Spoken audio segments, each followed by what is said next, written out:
Eu știu perfect ce fac albinuțele hărnicuțe toamna. Fac conserve, bineînțeles. De aceea astăzi am să vă arăt una din metodele mele de a conserva ardeii capia pentru iarnă. Imediat vă spun ce ingrediente sunt necesare.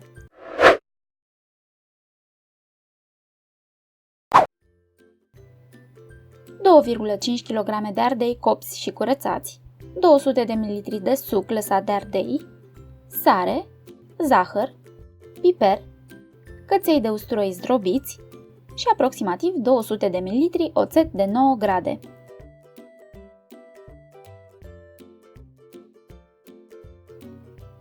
Am aici 2 kg și jumătate de ardei copți și curățați.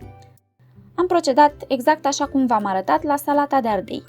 I-am copt pe o tablă de legume la foc mare. Unele gospodine m-au întrebat cum să facă ca ardeii să rămână mai tari. Exact ăsta este secretul. Pielița lor trebuie pârpolită repede la foc iute. Cu cât mai puțin timp petrec ardeii expuși la căldură, cu atât mai tare rămâne pulpa lor. I-am aburit într-un castron acoperit un sfert de oră, apoi i-am curățat cu grijă fără să-i spăl sub jet de apă și am colectat cu grijă toate sucurile lor. Pentru a pune ardei la borcan pentru iarnă, eu scot cotorul și semințele, dar las ardeiul cât mai întreg. Vă puteți ajuta de un castron cu apă ca să clătiți degetele.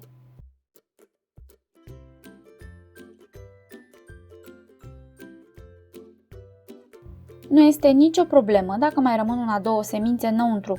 Ele nu fermentează, vă asigur. Am aici borcane de 380 de ml. Voi așeza ardei în ele. Adaug câteva boabe de piper. Eu am aici un amestec de piperuri, dar puteți folosi doar piper negru și căței de usturoi zdrobiți. Puteți adăuga și alte condimente după gustul vostru, cum ar fi boabe de muștar, hrean. Vă personalizați ardeii așa cum doriți, doar să nu îi îndesați în borcane. Preparăm marinada, foarte simplu. Avem nevoie de aproximativ 200 de ml de zeamă lăsată de ardei și tot cam atât oțet de 9 grade. Oțetul poate fi o idee mai mult decât zeama de ardei, pentru că după sterilizare, gustul acru se estompează. Adaug 2 lingurițe pline de sare și 2 lingurițe pline de zahăr. Cine nu vrea zahăr, nu pune, deși contribuie și el la conservare. Adăugăm acest lichid în borcane, având grijă să acoperim complet ardeii. Scoatem aerul dintre straturi pe cât posibil, utilizând coada unei linguri. Dacă mai este nevoie, mai adăugăm lichid. Eu nu pun ulei în borcane, pentru că el se absoarbe în pulpa ardeilor și nu-mi place, dar este doar o preferință personală. Cine vrea, poate pune.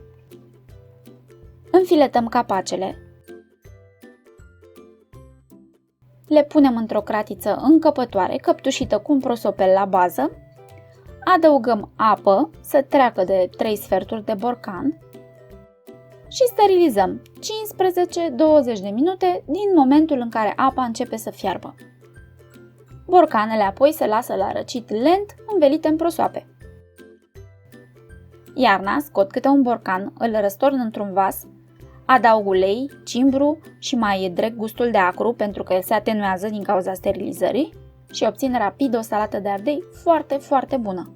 Spor la conserve albinuțe hărnicuțe! Numai bine!